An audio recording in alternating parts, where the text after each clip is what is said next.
There's a special kind of loneliness that comes when the world turns its back on you all at once. That's exactly where Eleanor Hartley found herself the day her husband's family threw her out with nothing but the dress on her back and a heart full of grief. The town whispered. The neighbors looked away. She had no money, no home, and no one willing to speak her name without scorn attached to it. Then a mountain man appeared, quiet, weathered, and known more for his reputation than his words. He looked at her once and said simply, "Come with me." What happened next shocked everyone in that frontier settlement. But would their unlikely bond survive what was coming? Before we jump back in, tell us where you're tuning in from, and if this story touches you, make sure you're subscribed, because tomorrow I've saved something extra special for you. 6 months earlier, Eleanor Hartley had been a different woman entirely. She'd stood in the parlor of the neat clapboard house on Maple Street, the finest residential road in Cedar Falls, arranging white lilies in a crystal vase her mother had given her. The afternoon sun filtered through lace curtains, casting delicate shadows across the polished wooden floors.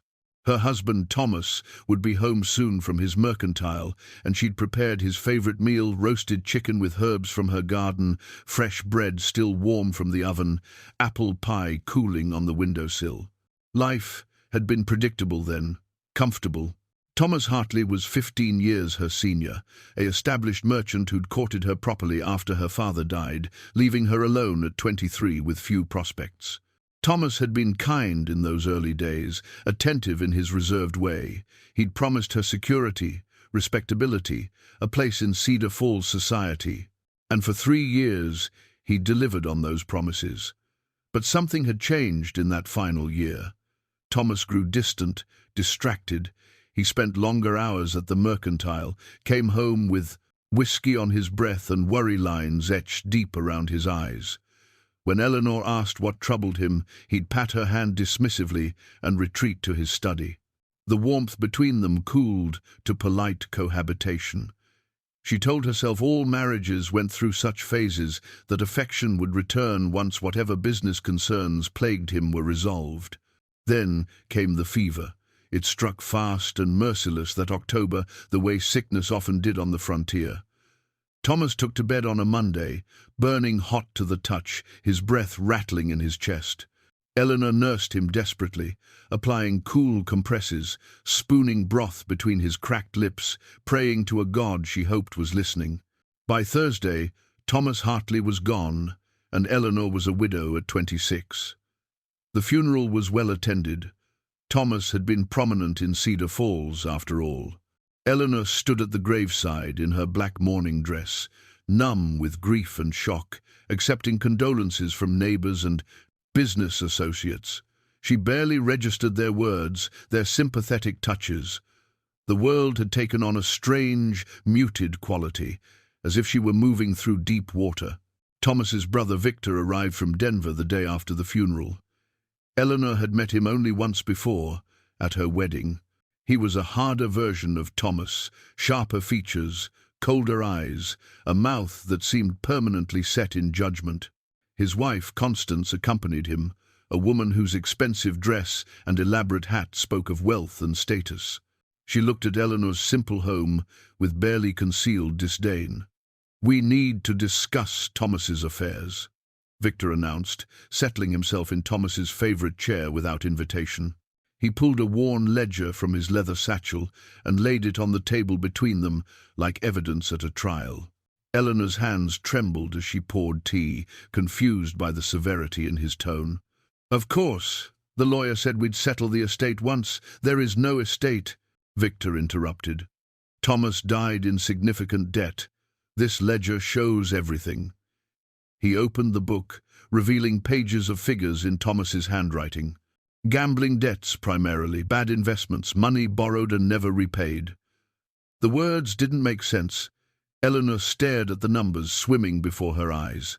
That can't be right. Thomas never gambled. He was careful with money, always telling me we needed to save. He was telling you that because he'd already spent everything, Constance said, her voice dripping false sympathy. "Oh, you poor dear, you truly didn't know, did you? The whole town knew Thomas frequented the gambling halls in Silver Creek. Everyone knew but you. Eleanor felt the floor tilt beneath her. No, Thomas wouldn't. The house is mortgaged, Victor continued, his finger tracing down the columns. The mercantile was operating at a loss. The furniture, even your personal items, they'll need to be sold to settle what's owed. As Thomas's brother and nearest male relative, it falls to me to handle these affairs. But surely there's something, Eleanor's voice cracked. The house, it was to be mine. You have no legal claim, Victor said flatly. You were married only 3 years, no children. Under territorial law, the estate passes through the male line to satisfy debts. He closed the ledger with finality. I'm sorry, Eleanor, but you'll need to vacate the premises by week's end. The next 5 days passed in a nightmare blur. Victor and Constance moved through Eleanor's home like locusts, cataloguing every possession, marking items for auction. They took her mother's china, her grandmother's quilt, even the books Thomas had given her. When Eleanor protested, Constance reminded her sweetly that everything belonged to the estate now, but the taking of her possessions was nothing compared to what came next. Somehow, and Eleanor suspected she knew exactly how word spread through Cedar Falls that Thomas's debts were Eleanor's fault. Whispers followed her down the street. She'd been extravagant, they said. She'd spent Thomas into ruin with her demands for finery.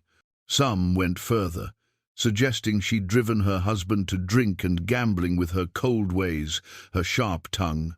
One vicious rumor claimed she'd been unfaithful, that Thomas had died of a broken heart as much as fever. None of it was true. Eleanor had been a faithful, frugal wife, but truth mattered little when set against the Hartleys' influence and wealth. Victor was a successful banker in Denver. His word carried weight, and if he suggested his late brother's widow bore responsibility for Thomas's downfall, who were the townspeople to disagree? Sheriff Dalton, who'd tipped his hat to Eleanor for 3 years, now looked through her as if she were invisible. Reverend Mills, who'd praised her charity work, offered only a curt nod and vague murmurings about accepting God's will. The women who'd once invited her to sewing circles now pulled their skirts aside when she passed, as if poverty and scandal might be contagious. Eleanor found herself alone in a way she'd never imagined possible. Not just widowed, but cast out, branded with shame she didn't deserve. On her last night in the house that had been her home, Eleanor sat on the bare floor of the empty parlor, her few remaining possessions packed in a single carpet bag. Victor had allowed her to keep 2 dresses, some undergarments, and her wedding ring, though he'd examined even that with suspicious eyes, as if suspecting she might try to abscond with something valuable. "Where will you go?" Constance had asked that afternoon, her tone suggesting she didn't truly care. Eleanor had no answer. She had $17 to her name, no family, no prospects. The boarding house wanted $3 a week, and even if she could afford it temporarily, she had no way to earn more. No one in Cedar Falls would hire her now, not with the scandal attached to her name. She spent her final night in the stable behind the boarding house, curled in the hay, her carpet bag clutched to her chest. The wedding ring on her finger, simple gold, nothing fancy seemed to mock her now. A symbol of promises broken, a life that had crumbled like ash. When dawn broke cold and grey, Eleanor walked to the creek at the edge of town and sat on the bank, watching the water flow past. She felt hollowed out, scraped clean of hope. The future stretched before her, blank and terrifying. She had nowhere to go, no one to turn to. Nothing but the clothes on her back and a grief so heavy she could barely draw breath beneath its weight. That's where she was sitting when the mountain man found her, or when she found him. Later, she'd never be quite sure which way to tell it. But in that moment, Eleanor Hartley had no idea that her real life was about to begin. The morning sun was climbing higher, though it brought no warmth to Eleanor's bones. She'd been sitting by the creek for over an hour, her mind circling the same impossible questions. Where could she go? What could she do? The $17 in her pocket wouldn't last a month, even if she could find somewhere to take her in. And beyond Cedar Falls, she knew no one, had no connections, no skills that would earn her keep in a world that had little patience for destitute widows. She became aware of footsteps behind her, heavy, deliberate steps that stopped a respectful distance away. Eleanor didn't turn. Probably someone come to tell her she couldn't even sit here without permission. One more indignity to add to the pile. "You're the Hartley widow." The voice was deep, rough from disuse, but not unkind. Eleanor glanced over her shoulder and felt her breath catch. The man, standing 10 feet behind her, was like something carved from the mountain itself, tall and broad-shouldered, wearing buckskin and wool that had seen hard use. His hair was long and dark, streaked with grey, pulled back from a weathered face that spoke of years spent under open sky. A thick beard covered his jaw, but it was his eyes that held her brown and steady, with a depth that suggested he'd seen more than his share of suffering and survived it. He carried a walking stick, hand-carved and notched, with marks she couldn't decipher. A rifle was slung across his back. Everything about him spoke of a man who lived outside the boundaries of civilization. "Yes," Eleanor said quietly, because there was no point denying it. "I'm Eleanor Hartley." The man nodded once, as if confirming something he'd already known. "Heard what happened? Heard how they treated you?" Eleanor turned back to the creek, embarrassed by the pity she expected to see in his face. "Then you've heard more than I care to discuss with a stranger. Fair enough." He was quiet for a moment then. "Name's Silas Drake." The name meant something. Eleanor searched her memory and found it fragments of gossip, warnings whispered by townswomen. The hermit. The mountain man. Dangerous, they said. Wild. He'd killed a man once, or maybe 3 men, depending on who was telling the story. He came to town twice a year for supplies and spoke to no one. Children dared each other to get close to him. Respectable people crossed the street to avoid him. "I know who you are," Eleanor said, and immediately regretted the edge in her voice. This man had done nothing to her. "I'm sorry. That was unkind. It's honest." Silas shifted his weight, the walking stick tapping against stone. "Town talks. Most of what they say isn't true, but they talk all the same." Eleanor almost smiled at that. "I've recently learned that lesson myself." Another silence stretched between them, but it wasn't uncomfortable. The creek burbled over stones. A hawk cried somewhere overhead. Eleanor found herself oddly grateful for this stranger's presence, even if she didn't understand why he'd approached her. "Got a cabin up in the high country," Silas said finally. "About 8 miles north. It's simple, but it's sound. Good well, decent garden plot. More space than one person needs." Eleanor's hands tightened on the fabric of her skirt. She wasn't sure what he was suggesting, but a warning bell rang in the back of her mind. She'd heard stories about men who preyed on desperate women, who offered help with strings attached that strangled. As if reading her thoughts, Silas added, "Got a spare room. Was my wife's sewing room before she passed. It's yours if you want it. No obligations, no expectations. You can stay until you figure out what comes next, or you can stay longer. Up to you." Eleanor turned to look at him fully now, searching his face for signs of deception or ulterior motive. But his expression remained open, direct. He met her gaze without wavering, without the predatory calculation she'd learned to recognize in certain men's eyes.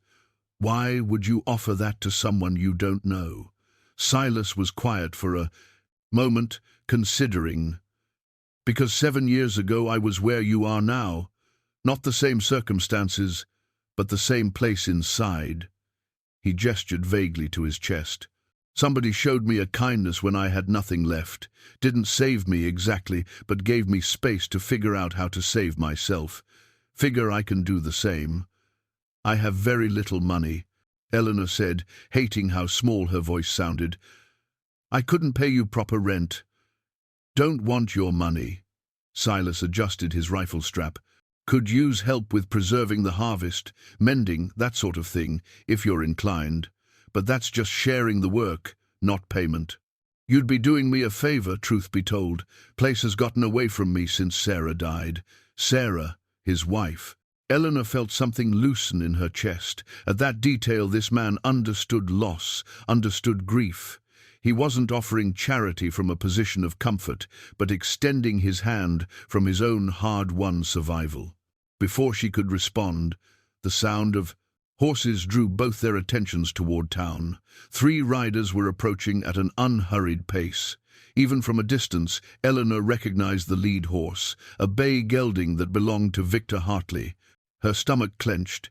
She'd hoped to avoid Victor today, to simply slip away from Cedar Falls without further confrontation. But it seemed her former brother-in-law had other plans. Silas noticed her reaction. "Trouble? Thomas's brother," Eleanor said quietly. "He's the one who—" She couldn't finish the sentence. The humiliation was still too fresh. "I know what he did." Silas's voice had gone flat, harder. He moved to stand beside Eleanor, not touching but present, his bulk a wall between her and the approaching riders. Victor dismounted first, his expensive boots kicking up dust. He was flanked by 2 men Eleanor didn't recognize. Hired muscle, by the look of them, all shoulders and scowls. Victor's gaze swept over Eleanor with cold satisfaction before landing on Silas. "Drake," Victor said, managing to make the name sound like an insult.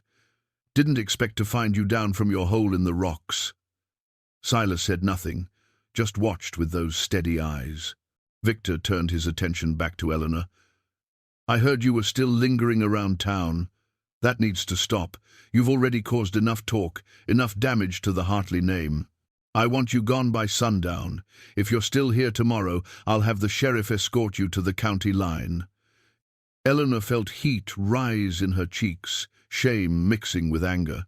"I've done nothing wrong. You're the one who cleaned up my brother's mess," Victor interrupted. "Who took responsibility for debts you helped create. Don't think you can stay here and continue to sully our family's reputation with your presence. Cedar Falls doesn't want you. No one wants you." The words hit like physical blows. Eleanor opened her mouth to respond, but no sound came out. What could she say? He was right about one thing: no one in this town wanted her anymore. "She's coming with me." Silas's words dropped into the tension like stones in still water. Eleanor's head snapped toward him in surprise. Victor's expression shifted from disdain to suspicious interest. "Is that so?" Victor's smile was unpleasant. "And what makes you think you have any say in her affairs, Drake?" "She accepted my offer," Silas said evenly. It wasn't quite a lie she hadn't accepted yet, but she hadn't refused either. "She's leaving town today. That satisfy your requirements?" Victor studied Silas with narrowed eyes, clearly trying to decide if this was a problem or an opportunity. Eleanor could almost see the calculation happening behind his cold gaze. If Eleanor left with the mountain hermit, it would remove her from town and likely add another layer of scandal to her name. People would talk about the desperate widow running off with the wild man. It might even reflect poorly on her in useful ways.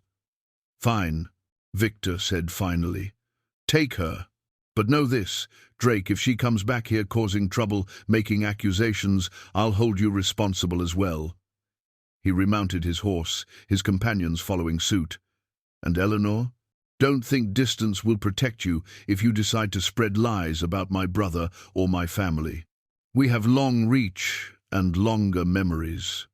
The threat hung in the air as the 3 men rode back toward town, dust swirling in their wake.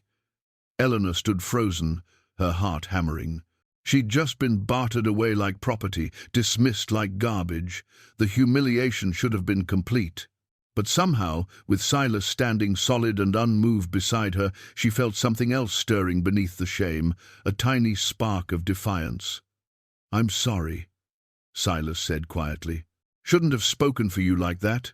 But he wasn't going to leave without making his point, and his point involved hurting you more than he already had. Eleanor looked up at this strange man who'd inserted himself into her disaster of a life. "You meant what you said? About the cabin?"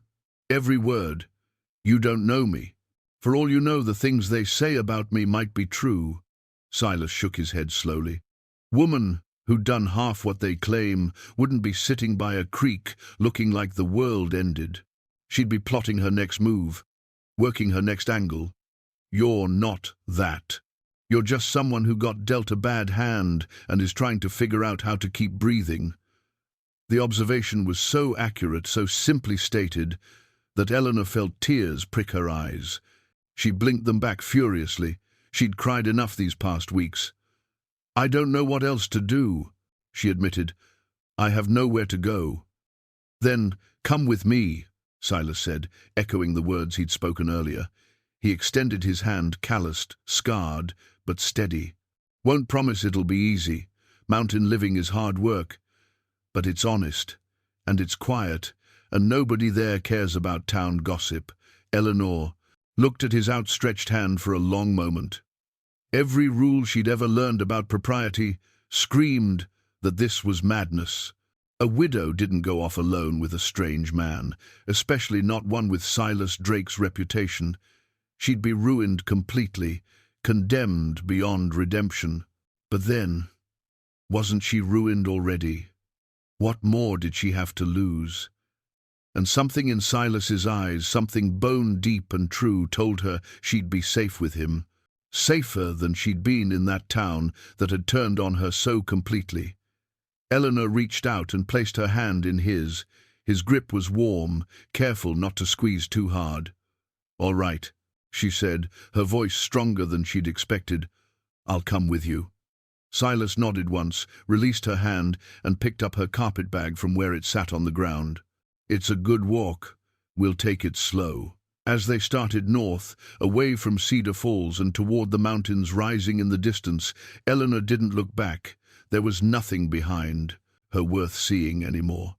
Whatever lay ahead, uncertainty, hardship, or possibly something better, it had to be an improvement over the cruelty she was leaving behind. The morning sun warmed her shoulders. The mountain man walked beside her in companionable silence. And for the first time in months, Eleanor Hartley felt something she'd almost forgotten. She felt hope. Autumn deepened into the first hints of winter. The aspens turned brilliant gold, then shed their leaves in shimmering cascades.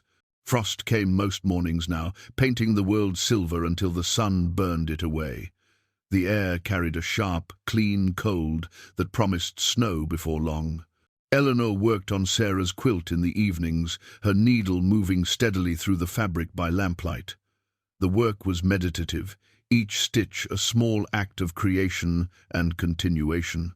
Silas would carve by the fire. He was making snowshoes, preparing for the deep snows that would come, and sometimes they'd talk, sometimes they'd simply exist together in comfortable silence. The silence was becoming Eleanor's favorite part.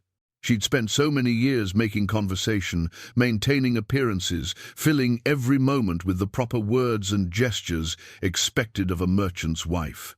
But here, silence meant peace rather than awkwardness. It meant two people comfortable enough with each other that words weren't always necessary. One evening, as the wind howled outside and the first real snow began to fall, Silas looked up from his carving. "You're happy here." It wasn't quite a question, but Eleanor heard the uncertainty beneath the statement. She set down her sewing and met his eyes. "I am, more than I expected to be, more than I've been in a very long time. Even with the hard work, the isolation, especially with those things." Eleanor chose her words carefully.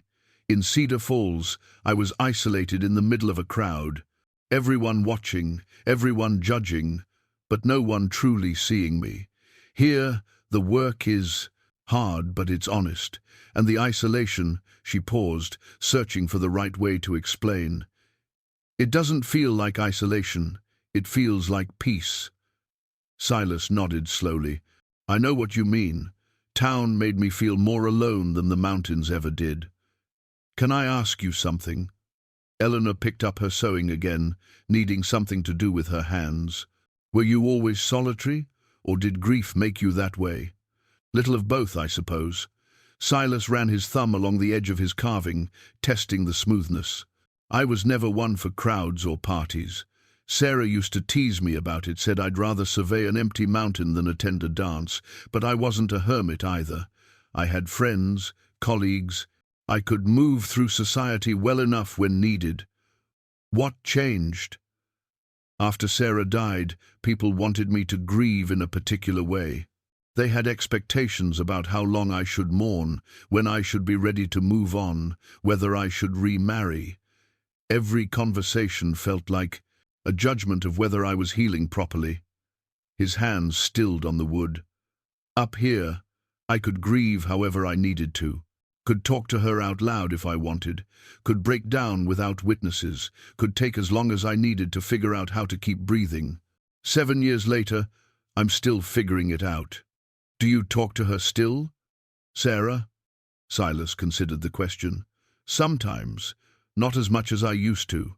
Used to tell her everything what I saw that day, what I was thinking, what I missed about her. Lately, though, he stopped, seeming uncertain whether to continue. Lately, Eleanor prompted gently. Lately, I've been talking to you instead. In my head, I mean, when we're apart. Planning what to tell you. Thinking about how you'd react to something I saw. He looked directly at her. Doesn't mean I've forgotten, Sarah. Never will. But it means I'm not living entirely in the past anymore. Eleanor's throat tightened with emotion. I think that's good. I think that's healthy. What about you? Silas asked. Do you talk to Thomas? No. The answer came quickly, firmly. I know I should mourn him properly, but I'm not sure what I'm mourning. The man I married, or the man he became, or just the life I thought I had. Mostly I think I'm mourning the time I wasted not seeing the truth. That's not your fault. Maybe not. But it's my reality. Eleanor set down the quilt, the conversation too important to divide her attention. Thomas stopped loving me. If he ever truly did, I think he married me because it was expected, because I was suitable and available. And I married him because I was alone and scared, and he offered security. Neither of us were brave enough to admit we wanted more than that. What would you have wanted? If you'd been brave enough? Eleanor thought about it. Really thought about it for perhaps the first time. Partnership. Real partnership, where both people are equally invested. Where you work together towards something. That matters. Not just going through the motions of a marriage because that's what society expects. I wanted to be seen, truly seen, and valued for more than how well I managed a household or how presentable I looked at social functions. You have value beyond those things, Silas said quietly. You're intelligent, resourceful, strong. You learn quickly, and you don't complain about hardship. You see beauty in simple things, the way you admired that quilt, the way you arranged those wildflowers. You're kind without being soft, capable without being hard. Any man who couldn't see that was a fool. The words, so simply stated and clearly meant, hit Eleanor with unexpected force. When had anyone last seen her so clearly, valued her so completely? She felt tears building and blinked them back. Thank you, she managed. That means more than I can properly express. They held each other's gaze for a long moment, something unspoken passing between them. Then Silas returned to his carving and Eleanor to her quilting, but the air felt different, somehow charged with possibility, with the acknowledgement that what was growing between them was more than convenience or companionship. The quilt was nearly finished now. Eleanor had matched Sarah's stitches as closely as she could, honoring the original pattern while adding her own touch to the final sections. Looking at it spread across her lap, she could almost see the two women's hands working together across time. Sarah beginning something beautiful, Eleanor completing it, both of them creating something that would last long after they were gone. It's nearly done, she said softly. Silas looked up and saw the quilt, truly saw it, perhaps for the first time since Eleanor had started working on it. His expression shifted grief and gratitude and something else mixing together. It's beautiful, he said, his voice rough. Sarah would be pleased. You honored her work. I hope so. Eleanor folded the quilt carefully. I thought we might use it in the main room on the rocking chair, if that's all right with you. It's perfect. Silas set down his carving. Eleanor, I want you to know, having you here, it's been... He struggled for words, this man who spoke so sparingly. It's been like learning to breathe properly again. Didn't realize how shallow my breaths had gotten until you arrived, and reminded me what it felt like to fill my lungs completely. Eleanor understood exactly what he meant. I feel the same way. Like I've been holding my breath for years, and finally I can let it out. The wind rattled the windows, and snow hissed against the glass. Winter was here, truly here now. They'd be snowed in soon, isolated even from the occasional trip to Hank's trading post. Just the two of them in this cabin for months, dependent on each other for survival and sanity.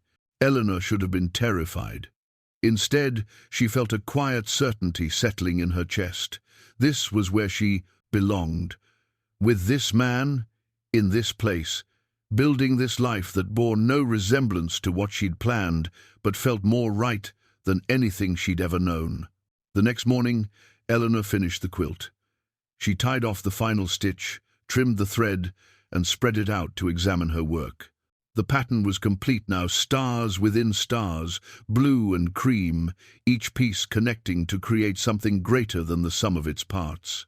She carried it to the main room and draped it over the rocking chair, arranging it carefully. When Silas came in from his morning chores, he stopped in the doorway, his eyes going immediately to the quilt. "It's finished," Eleanor said unnecessarily. Silas crossed to the chair and ran his hand over the fabric, his touch reverent. "Thank you," he said simply, "for finishing what she started, for making something broken whole again." Eleanor suspected he wasn't just talking about the quilt. That afternoon, the snow began, in earnest, thick, heavy, flakes that transformed the world into a white cocoon. By evening, several inches had accumulated, and Silas predicted they'd be truly snowed in by morning. They prepared a good supper together, moving around each other in the small kitchen with practiced ease. As they ate, Eleanor looked across the table at this man who'd become so important to her in such a short time. "I'm glad I'm here," she said.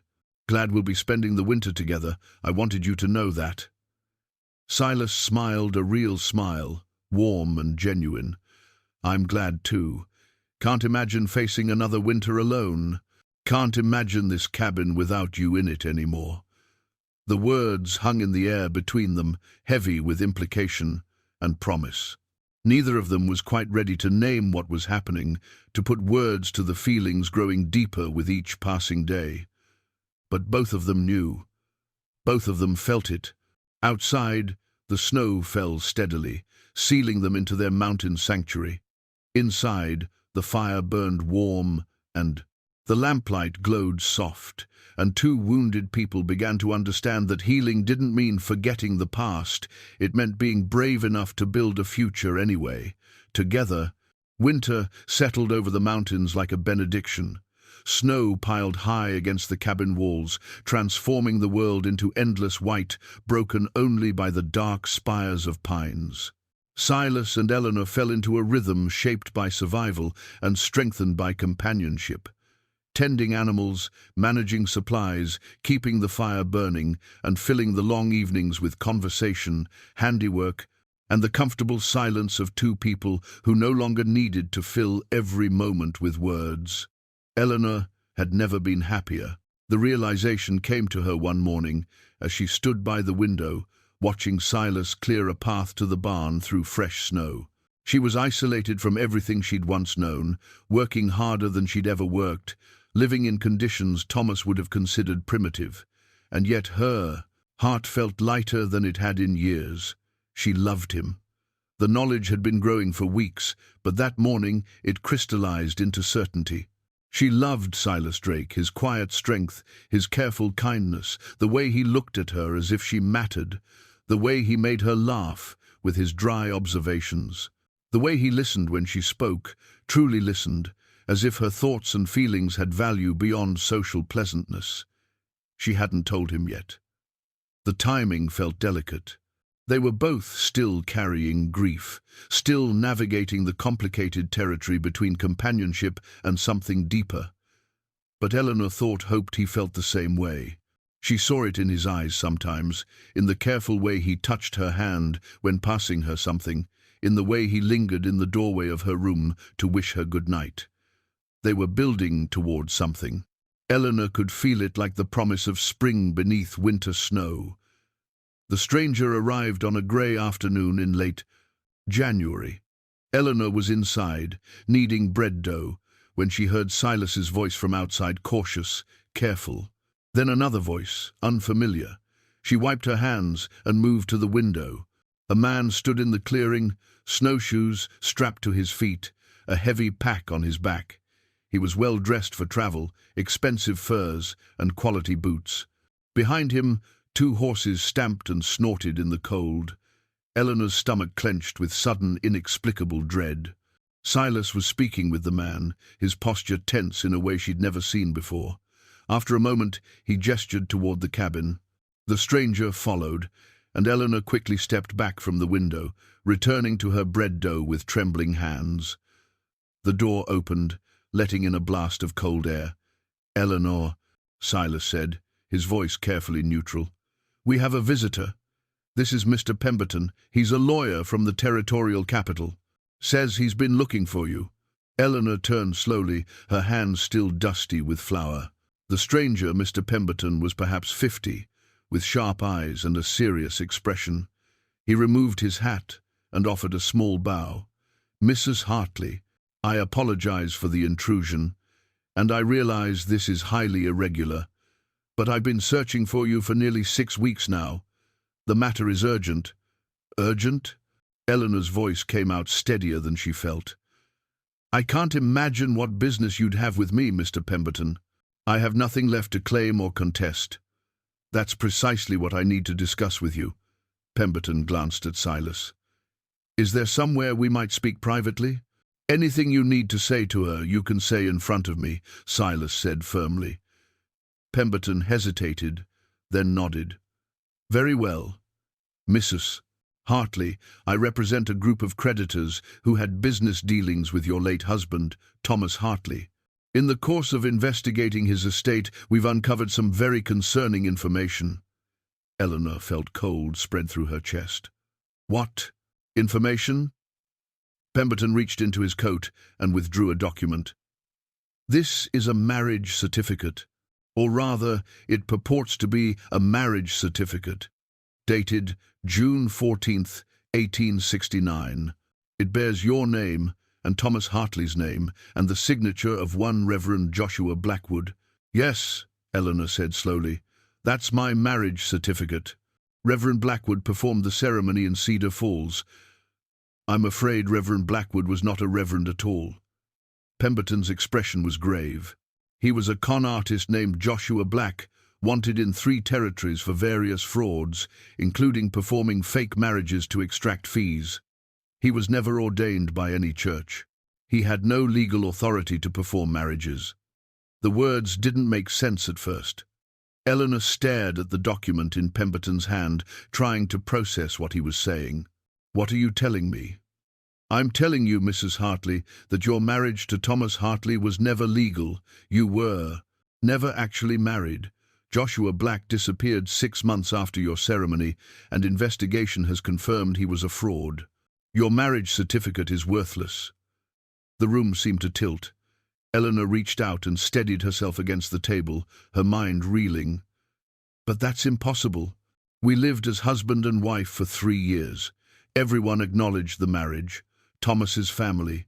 "His family knew," Pemberton said quietly.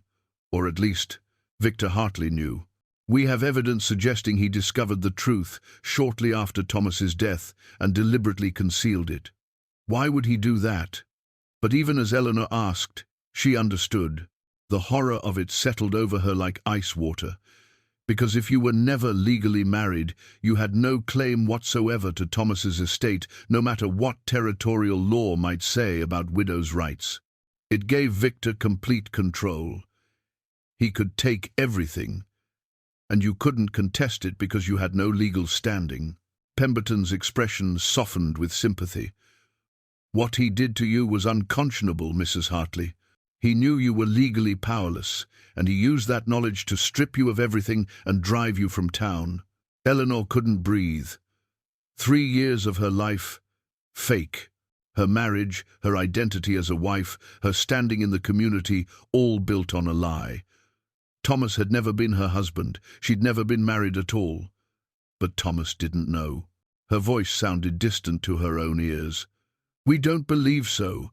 All evidence suggests Thomas thought the marriage was legitimate. Only Victor seems to have discovered the truth, likely while going through Thomas's papers after his death. Silas moved closer to Eleanor, his presence solid and steadying. What does this mean for her now? It means several things. Pemberton retrieved more documents from his bag. First, it means Eleanor has no legal obligation to anything connected to Thomas Hartley, including the debts Victor claimed existed. Second, it means everything Victor took from her was theft, not legal estate management.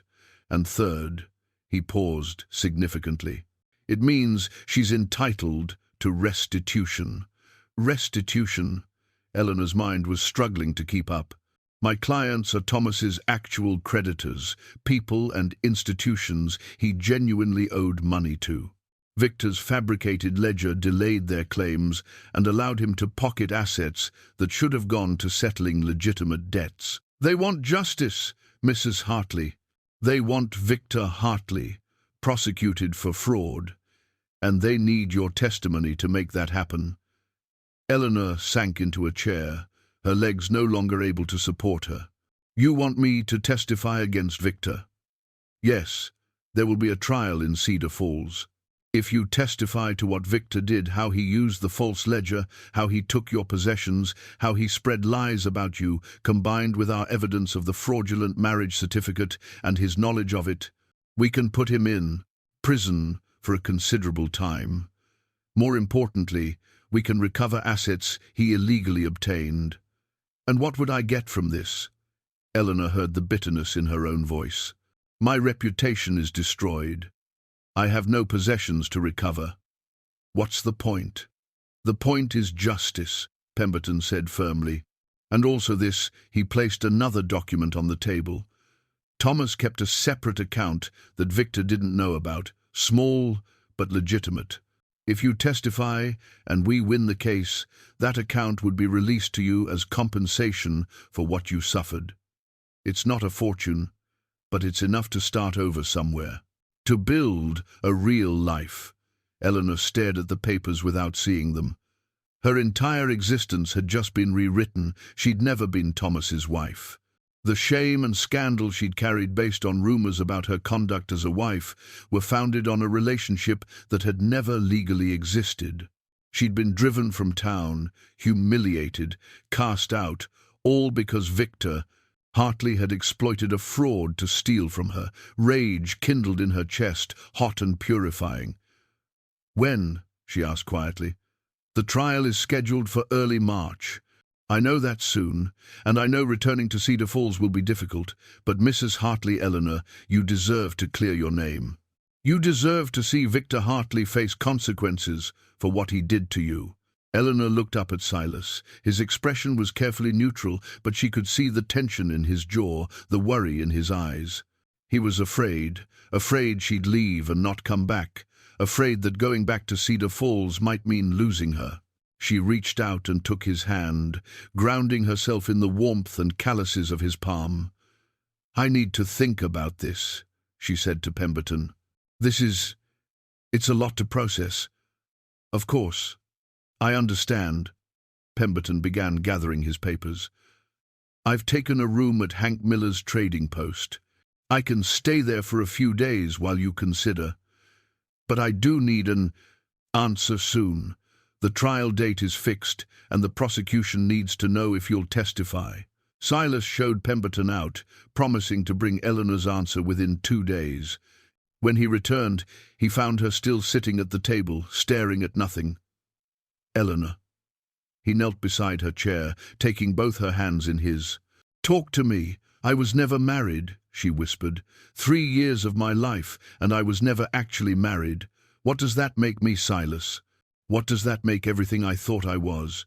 "It makes you a woman who was lied to and used," Silas said fiercely. "It makes you someone who survived something that should have destroyed you. It doesn't change who you are now." "But who am I now?" Eleanor looked at him, tears finally spilling over. "I came here as a widow, but I was never a wife. I was mourning a husband who was never my husband. I was carrying shame for a marriage that never existed." "You're Eleanor," Silas said simply. "The woman who learned to trap rabbits and bake bread in a mountain cabin. The woman who finished Sarah's quilt and made this place feel like home again. The woman who made me remember what it felt like to want to wake up in the morning. That's who you are. The rest is just paper and lies." Eleanor gripped his hands like a lifeline. "He wants me to go back, to testify, to face all of them again. I know, if I testify, they'll all see me. Victor and Constance, the people who shunned me, everyone who believed their lies. They'll all know I came back. They'll also know the truth," Silas said. "They'll know Victor lied and cheated and drove an innocent woman into the wilderness with nothing. You'd be taking back your dignity, Eleanor. Taking back everything he stole from you. What if I don't want to go back?" Eleanor met his eyes, seeing her own fear reflected there. "What if I just want to stay here with you and forget Cedar Falls ever existed?" Silas was quiet for a long moment. When he spoke, his voice was gentle but firm. "Then I'd support that decision. I'd tell Pemberton to leave and never speak of it again. But Eleanor," he reached up and brushed a tear from her cheek, "I don't think you can forget. I don't think you can truly move forward until you've faced this. Not for Victor or the town or justice, but for yourself. So you know you're strong enough to stand up and reclaim what's yours." He was right. Eleanor knew he was right. She could stay hidden in the mountains, safe and content with Silas. But she'd always wonder, always feel like she'd run away rather than choosing this life freely. The shame Victor had heaped on her would always lurk in the corners of her mind, unexorcised. "Will you come with me?" she asked quietly. "If I decide to go, will you be there?" "Every step of the way," Silas promised. "If you face this, you won't face it alone." Eleanor nodded slowly, feeling something settle in her chest, not peace exactly, but purpose. Victor Hartley had taken everything from her once. He'd used her ignorance and her grief as weapons against her. He'd counted on her being too broken, too ashamed, too powerless to fight back. But she wasn't that woman anymore. She was stronger now, forged by hardship and mountain winters.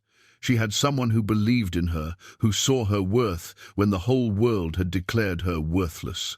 It was time to stop running, time to stop hiding, time to stand up and show Victor Hartley and all of Cedar Falls exactly what kind of woman they'd underestimated. "I'll do it," Eleanor said, her voice steady now. "I'll testify. I'll go back to Cedar Falls, and I'll make sure Victor Hartley pays for what he did." Silas squeezed her hands.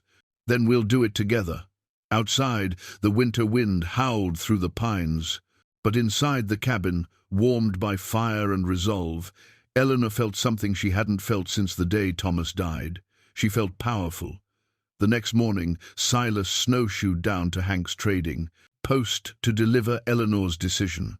He returned with Mr. Pemberton, who spent the afternoon going over Eleanor's testimony in meticulous detail. Every possession Victor had taken, every lie he'd spread, every moment of cruelty, Pemberton documented it all with careful precision. "The prosecution's case is strong," he explained as dusk fell, and he prepared to return to Hank's. "But your testimony is what brings it to life. You're not just evidence, Eleanor. You're the heart of this case. The jury needs to see what Victor did to a real person, needs to understand the human cost of his greed." After he left, Eleanor and Silas sat by the fire, neither speaking for a long time. Finally, Eleanor broke the silence. "I'm frightened," she admitted. Not of testifying, exactly, but of going back, of seeing their faces, of being that helpless woman again, even for a moment. "You're not that woman anymore," Silas said. "You're stronger now. They'll see that. Will they? Or will they just see what they want to see, the scandalous widow who ran off with the mountain man?" Silas poked at the fire, sending sparks spiraling up the chimney. "Let them see whatever they want. You know the truth. I know the truth. That's what matters." But Eleanor could see the worry in the set of his shoulders, the way his hands gripped the poker just a little too tight. He was afraid too, though he'd never admit it. Afraid of what going back to civilization might mean, afraid of losing the life they'd built together, afraid that once she left the mountains, she might not return. "Silas," Eleanor waited until he looked at her. "When this is over, when the trial is done, I'm coming back here. To you. This is my home now. You're my home. Nothing that happens in Cedar Falls will change that." She saw the tension ease from his frame, saw relief flood his eyes. "You're sure? Because if you wanted to use that money Pemberton mentioned to start fresh somewhere else, somewhere more, I'm sure." Eleanor moved to sit beside him on the hearth. "I've lived in town society, Silas. I know what that world offers, and I choose this instead. I choose you." He reached for her hand, lacing his fingers through hers. "When you come back," he said slowly, carefully, "I'd like, that is, if you're willing, I'd want to marry you. Properly. Legally. With a real reverend and papers that actually mean something." Eleanor's breath caught. She'd known her feelings, suspected his, but hearing him say the words aloud made everything real in a way it hadn't been before. "Are you asking me?" "I am." Silas turned to face her fully. "I love you, Eleanor. Didn't think I'd ever say those words again. But here we are. You've brought this place back to life, brought me back to life. I want to build a future with you. I want to wake up next to you, for whatever years we're given. So yes, I'm asking, will you marry me?" Joy and fear mingled in Eleanor's chest. "Yes," she whispered. "Yes, I'll marry you. I love you too, Silas. More than I knew I could love anyone." He cupped her face in his calloused hands and kissed her, gentle at first, then deeper. 7 years of loneliness and months of growing affection pouring into that single moment of connection. When they finally drew apart, both were breathing hard, both smiling. "After the trial," Silas said. "We'll marry after the trial. Give you time to settle things, to be sure. I'm sure now. Even so, you deserve a proper courtship, not a rushed decision made in the middle of crisis." Eleanor laughed softly. "We've already done everything backwards. I moved in with you before we courted. I think we've passed the point of proper propriety." "Maybe so, but I want to do this right. Want to give you the wedding you deserve, the life you deserve, all of it." They spent the rest of the evening making plans for the trial, for the journey to Cedar Falls, for the life they'd build afterward. Silas would accompany her, both for protection and support. They'd stay with Hank if he'd have them, avoiding the need for boarding house arrangements that might complicate things. After the trial, assuming she had access to that bank account Pemberton mentioned, Eleanor would use some of the money to improve the cabin, a larger kitchen, perhaps a loft for storage, proper windows for her room. But mostly they talked about smaller things, where they'd plant the garden come spring, whether they should get more chickens, the books Silas wanted to order from back east, the possibility of Eleanor teaching reading to children from surrounding homesteads, if any families moved into the area. They talked about everything except what both of them were thinking, that going back to Cedar Falls was dangerous in ways beyond social discomfort. Victor Hartley was a powerful man who'd already proven himself willing to destroy Eleanor's life. What might he do if she threatened to destroy his? The days before departure passed in a flurry of preparation. Silas made sure the cabin was secure, that the animals had enough feed, that everything was stored properly for their absence. Eleanor packed carefully, choosing her best dress for court, the one Victor had allowed her to keep, ironically, because it was too plain to be worth selling. She mended it carefully, adding small touches that improved its appearance. She might be returning to Cedar Falls under a cloud, but she'd hold her head high. Reverend Mills's wife had once told Eleanor that dignity wasn't about what you owned, but how you carried yourself. At the time, Eleanor had thought it the platitude of someone who'd never lost everything. Now she understood. Dignity was a choice, a decision to value yourself even when others didn't. 3 days before they were scheduled to leave, a late winter storm swept through, dumping 2 feet of snow and confining them to the cabin for 36 hours. Eleanor used the time to write out her testimony, practicing what she'd say, anticipating questions the defense might ask. Silas listened to her rehearse, offering suggestions, helping her stay focused when emotion threatened to overwhelm. "Remember," he said during one practice session, "you're not on trial. Victor is. You don't have to defend yourself or your choices. You just have to tell the truth about what he did." It was good advice, but Eleanor knew the reality would be more complicated. Defense attorneys would try to paint her as vindictive, as a woman scorned trying to take revenge. They'd bring up her current living situation, the fact that she'd been alone with Silas for months, the gossip and speculation that had followed her from town. "Let them," Eleanor said, surprising herself with her vehemence. "Let them say whatever they want about me. Every word they speak will just prove what I've said all along, that this town was eager to believe the worst of me, based on nothing but Victor Hartley's lies." The storm cleared on the second day, leaving the world crystalline and bright.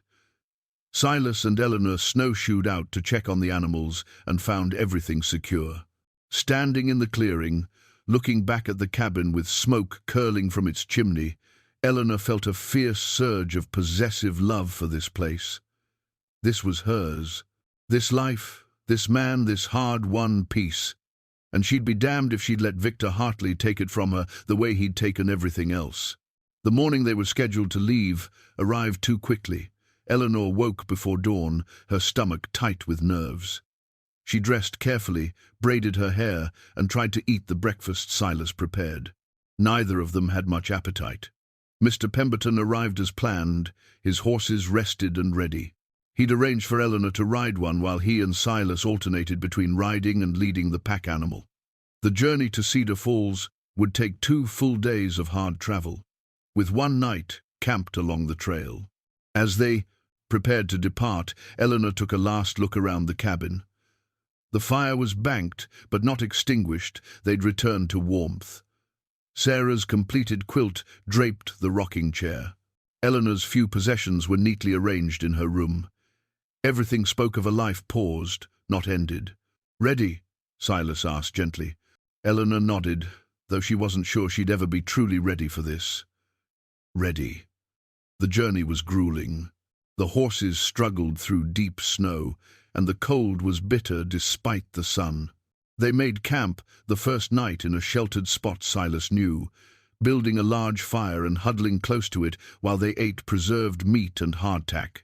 Pemberton proved to be practical company, neither overly talkative nor awkwardly silent.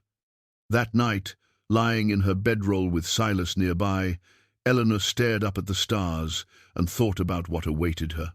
Victor's face twisted with rage when he realized she'd come back. Constance's shock, the townspeople's judgment, and curiosity. The courtroom, with everyone watching, everyone listening as she recounted her humiliation. "Can't sleep?" Silas's voice came soft from his own bedroll. "Too much thinking. Want to talk about it?" Eleanor considered, then said, "Tell me something good, something about after, about what we'll do when this is all over."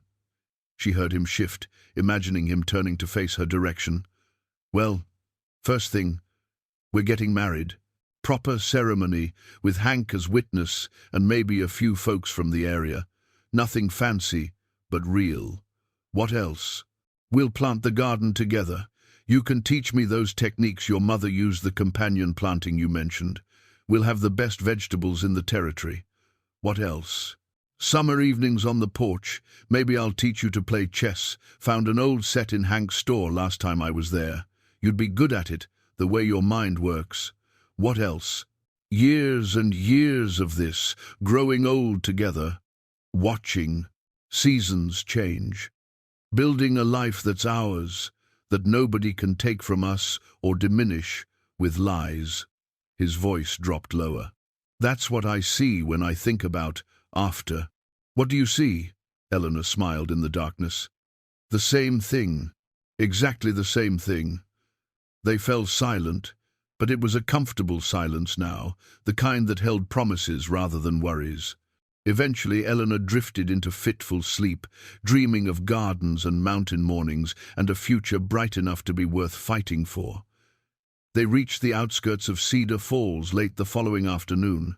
The town looked exactly as Eleanor remembered the main street with its false front buildings, the church spire rising against the sky, the neat houses on the residential streets.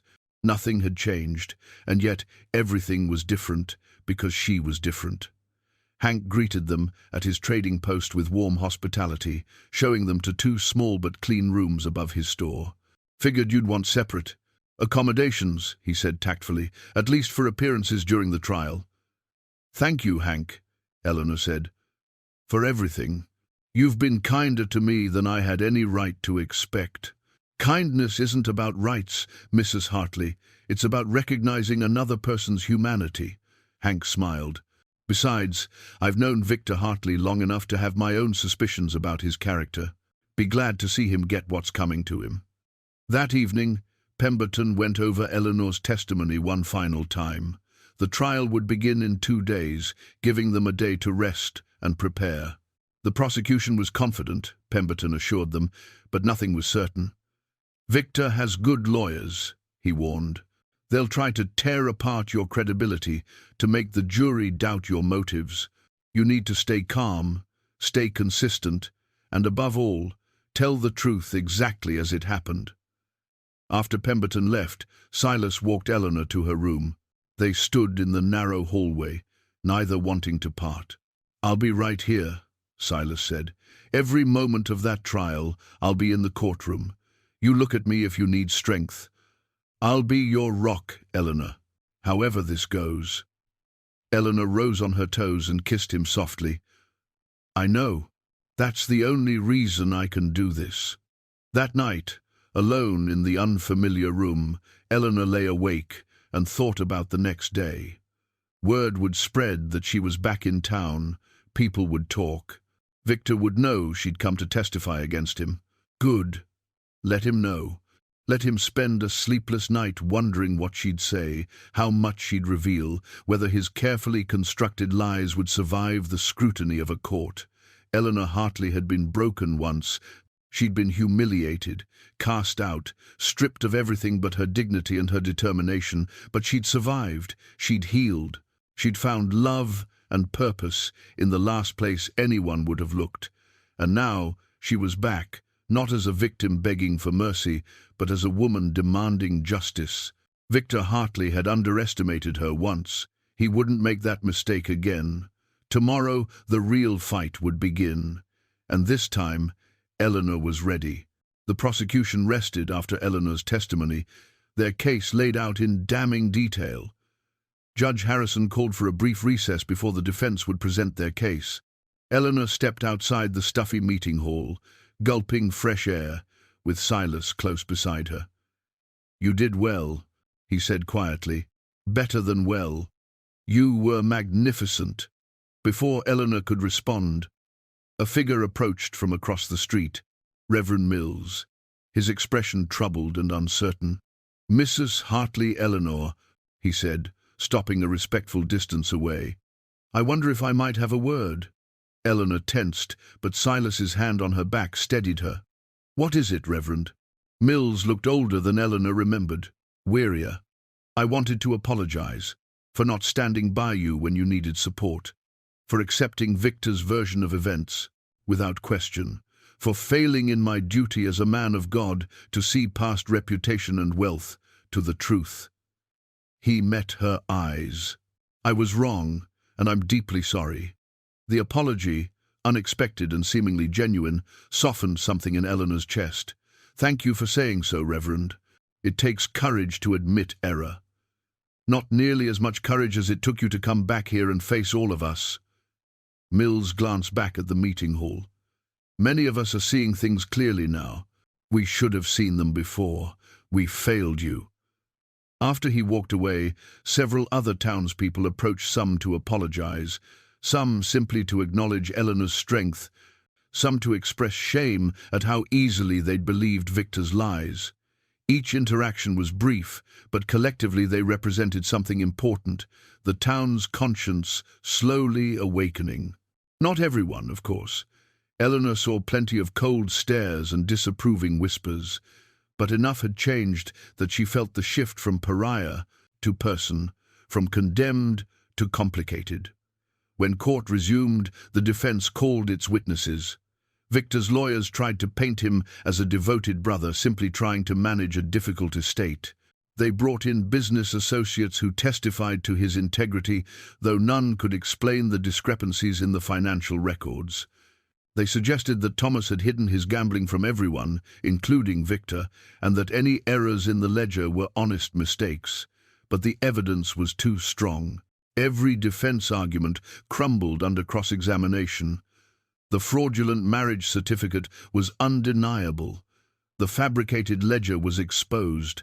The testimonies of Thomas's real creditors contradicted Victor's version of events at every turn. Finally, Victor himself took the stand.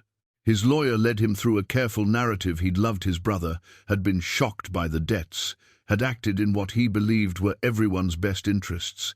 He portrayed himself as a victim of circumstances, overwhelmed by responsibility. Then came the cross-examination. Matthews approached Victor with the calm confidence of a man who knew he held all the cards. "Mr. Hartley, when did you first learn that your brother's marriage to Eleanor was invalid?" Victor's face went carefully blank. "I'm not sure I understand the question." "It's simple. The fraudulent marriage certificate was among your brother's papers. When did you discover it was fake?" I didn't know it was fake until this investigation." Matthews held up a document. "This is a letter from the Territorial Marshal's office, dated November 3rd, 2 weeks after Thomas's death. It confirms that Joshua Black was wanted for fraud and that his marriage ceremonies were invalid. This letter was addressed to you, Mr. Hartley, at your Denver office. Did you receive it?" Victor's composure cracked. I may have received such a letter, but I didn't understand its significance. You're a banker, Mr. Hartley, a man who deals in legal documents daily. Are you telling this court you didn't understand that a letter confirming the fraud of the man who married your brother meant that marriage was invalid?" "I was grieving. I wasn't thinking clearly." "Grieving, yet clear-headed enough to produce a fraudulent ledger within days of your brother's death? Clear-headed enough to systematically strip Eleanor of every possession? Clear-headed enough to spread rumors that destroyed her reputation?" Matthews's voice grew harder. "Or were you simply calculating enough to realize that an invalid marriage meant Eleanor had no legal standing, which gave you complete control of your brother's estate?" "That's not, I didn't." "Yes or no, Mr. Hartley? Did you know the marriage was invalid when you took Eleanor's possessions?" Victor's lawyer objected, but Judge Harrison overruled him. "Answer the question, Mr. Hartley." Victor's face had gone from red to ashen. In the gallery, Constance had her hand over her mouth. The entire courtroom leaned forward, waiting. "Yes," Victor finally said, the word barely audible. "I knew." The gallery erupted. Judge Harrison's gavel rang out repeatedly, demanding order. When the noise finally subsided, Matthews continued. "So you knowingly exploited Eleanor's legal vulnerability to steal from her. It wasn't stealing. The estate belonged to Thomas's creditors, didn't it? And you delayed their claims while you liquidated assets for personal gain. How much did you pocket, Mr. Hartley? How much did Eleanor's suffering profit you?" Victor didn't answer. He didn't need to. The truth was written across his face, in the slump of his shoulders, in the way he couldn't meet anyone's eyes. Matthews turned to the judge. "No further questions, Your Honor." The defense tried to recover in redirect, but the damage was done. Victor had confessed, in front of the entire town, to knowingly exploiting and destroying Eleanor.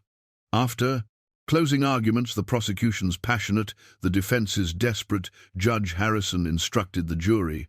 They retired to deliberate, and Eleanor found herself back outside, pacing the street, while Silas watched with patient concern. "How long do you think?" she asked. "Could be hours, could be minutes. Depends on whether anyone on that jury has sympathy for Victor or just saw what we all saw, a man caught in his own web." It took less than an hour. The jury filed back in, their faces somber. The foreman stood when Judge Harrison asked for the verdict. "We find the defendant, Victor Hartley, guilty on all counts." The words seemed to echo in the sudden silence. Then the gallery erupted again, some in approval, some in shock. Eleanor felt Silas's arm around her shoulders, steadying her as relief washed over her in waves. Judge Harrison gavelled for order. "Mr. Hartley, you have been found guilty of fraud, theft, and falsification of documents. These are serious crimes that have caused significant harm. Sentencing will be held tomorrow morning, but I can tell you now that you will serve time in the territorial prison, and you will make full restitution to Miss Hartley and to your brother's legitimate creditors." Victor sat motionless, as if carved from stone. Constance was crying openly now, her face buried in her hands. Judge Harrison turned to Eleanor. "Miss Hartley, I want to say on behalf of this court and this town that justice, though delayed, has been served. You were wronged grievously, and I hope today's verdict brings you some measure of peace." Eleanor stood, her voice clear. "Thank you, Your Honor." "It does." As the courtroom began to empty, several people approached Eleanor, Hank, Reverend Mills, even Sheriff Dalton, who mumbled an apology about not investigating Victor's claims more thoroughly. Each interaction was brief but meaningful, threads of redemption weaving through the community's conscience. But the most important moment came when Eleanor turned to Silas and saw the pride and love shining in his eyes. "You did it," he said simply. "We did it," Eleanor corrected. "I couldn't have faced this without you." Outside, the afternoon sun was bright and warming. Spring was coming. Eleanor could feel it in the air. The snow would melt soon, the trails would clear, and they could return to their mountain home. But first, there was one more thing Eleanor needed to do. She found Constance standing alone near the building, her face blotchy from crying. The woman looked up as Eleanor approached, fear and shame warring in her expression. "I should hate you," Eleanor said quietly. "You helped him. You spread those lies." "I know." Constance's voice was broken. "I knew it was wrong, but Victor, he convinced me that you deserved it, that you'd ruined Thomas. I believed him because it was easier than questioning him." Eleanor studied the woman who'd been so cruel to her, and found she had no anger left, just exhaustion and the desire to be done with all of it. "I hope you find the courage to choose better next time," Eleanor said. "That's all I have to say to you." She turned and walked back to Silas, leaving Constance and Cedar Falls and all of it behind. Justice had been served. Her name had been cleared. And now, finally, she could go home. 3 months later, Eleanor stood on the cabin porch and watched spring transform the mountains. Snow still clung to the highest peaks, but the clearing around the cabin had burst into life, wildflowers dotting the meadow, new grass pushing through last year's brown, and the creek running high and musical with snowmelt. She wore a new dress, simple but beautiful, made from fabric she'd purchased with some of the restitution money. The bank account Pemberton had mentioned turned out to hold nearly $1,000, not a fortune, but enough to improve their lives significantly and ensure security through the coming years. They'd used some to enlarge the cabin, adding a proper kitchen and a sleeping loft. They'd bought supplies, better tools, even a few luxuries like books and quality tea. But mostly, Eleanor had saved it, knowing that mountain life could turn harsh without warning, and that preparation was the difference between survival and disaster. Today, though, wasn't about preparation or survival. Today was about celebration. Hank Miller arrived first, riding up the trail with his characteristic punctuality. He'd closed his trading post for the day to serve as witness at their wedding. Behind him came 3 other families from the surrounding homesteads, people who'd heard about Eleanor and Silas and wanted to welcome them properly into the mountain community. And bringing up the rear, wearing his best suit and carrying his Bible, came Reverend Mills. Eleanor had been surprised when Silas suggested inviting the Reverend to perform the ceremony. But Silas had been insistent. He apologized, Silas had said. He's trying to make amends, and more importantly, he's a legitimate minister. When we marry, I want there to be no question about its validity, no doubts, no complications, no possibility of anyone ever claiming it didn't count. So Eleanor had agreed, and now here was Mills, looking nervous but determined as he dismounted and approached the porch. "Miss Hartley, Mr. Drake," he greeted them formally. "Thank you for allowing me this honor. I promise you a ceremony that's brief but meaningful, and a marriage certificate that will stand up to any scrutiny." "That's all we ask," Eleanor said, and found she meant it without bitterness. The ceremony was held in the clearing, with the mountains rising around them and the spring sun warm on their shoulders. The neighbors gathered in a loose circle while Mills opened his Bible and began to speak. "We're gathered here today to witness the joining of Eleanor Hartley and Silas Drake in marriage," he said, his voice carrying easily in the 12. "Open air. This isn't a union of convenience or propriety, but a genuine partnership born from hardship and refined by mutual respect. These 2 people have already proven they can face life's challenges together. Today, they simply make that bond official." He spoke briefly about commitment, about choosing each other daily, about building a life based on honesty and care. Nothing flowery or excessive, just simple truths that resonated in the mountain air. Then he turned to Silas. "Do you, Silas Drake, take Eleanor Hartley to be your lawfully wedded wife, to love and honor for all your days?" "I do," Silas said, his voice steady and sure. "And do you, Eleanor Hartley, take Silas Drake to be your lawfully wedded husband, to love and honor for all your days?" Eleanor looked at this man, who'd offered her shelter when she had nothing, who'd stood beside her through the trial, who'd taught her that real love was built through daily actions rather than grand gestures.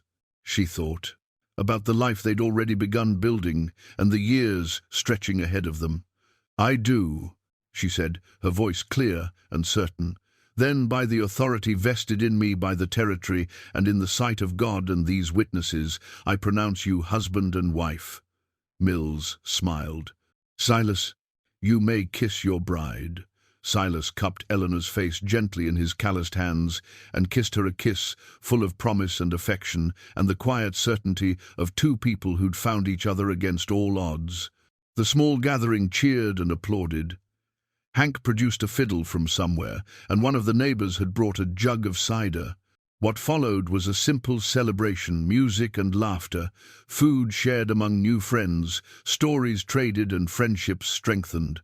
As the afternoon wore into evening and their guests began to depart, Eleanor found herself talking with one of the neighbor women, Martha, who'd brought her 3 children. "Your story's become something of a legend."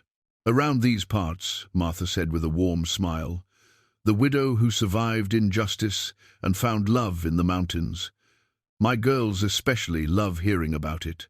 They think you're terribly romantic and brave." Eleanor laughed softly. "I don't know about romantic. Mostly I just survived the only way I could." "That's what makes it brave," Martha said seriously. "Real courage isn't about not being afraid. It's about being terrified and doing what needs doing anyway. You did that. You came back and faced your accusers when you could have stayed hidden. That matters." After the last guest had departed and the sun was sinking toward the mountain peaks, Silas and Eleanor stood together on the porch, watching the light turn golden across the valley. "How does it feel?" Silas asked. "Being married? For real this time?" Eleanor considered the question. "Different. Better." Thomas's proposal felt like accepting inevitability. "This feels like choosing joy." Silas wrapped his arm around her shoulders, pulling her close. "I choose you too, every day for as many days as we're given." They stood in comfortable silence, watching the day fade. Eleanor thought about the journey that had brought her here, the losses and betrayals, the kindness of strangers, the slow healing of time and work and love. She thought about Thomas, buried in Cedar Falls, and hoped he'd found whatever peace awaited. She thought about Victor, serving his sentence in the territorial prison, and felt nothing but distant pity for a man who destroyed himself through greed. But mostly she thought about the present, about this moment and this man and this life they'd built together. "Tell me what you're thinking," Silas said quietly.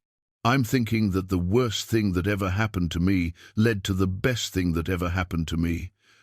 I'm thinking that sometimes the path to where you're meant to be runs through some very dark places, and I'm thinking that I'm exactly where I belong."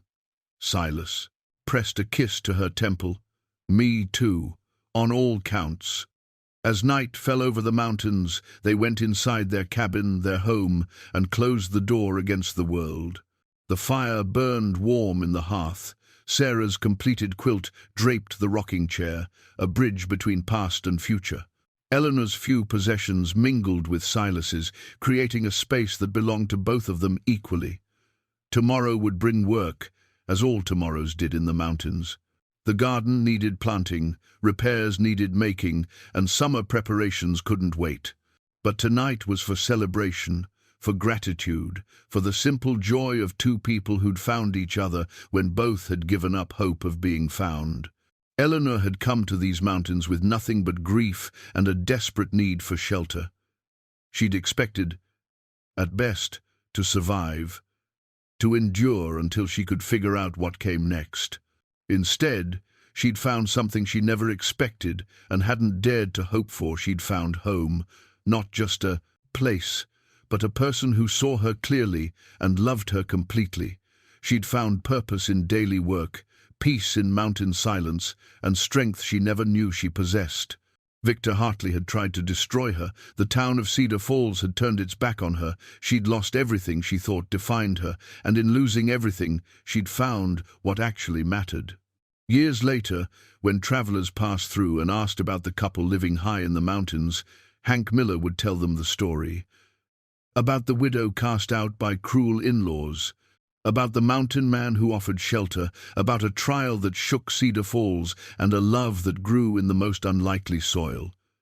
"They're still up there," he'd say, gesturing toward the peaks. "Built themselves a good life, raised a family, and proved that sometimes the best things come from the hardest times." Eleanor Drake is one of the strongest women I've ever known, and Silas, well, he finally found what he was looking for in that solitude. He found someone worth coming back from grief for. And if you traveled far enough up the mountain trail, past the trading post, and through the pine forests, you might catch a glimpse of them, an older couple working side by side in their garden, or sitting on their porch watching the sunset, or simply existing together in the peaceful quiet of a life well lived. But that was all yet to come. On this night, their wedding night, Eleanor and Silas simply held each other close and marveled at the journey that had brought them here. "Come with me," he'd said that day by the creek, offering his hand to a broken stranger. She'd taken that hand, and it had led her home. The end.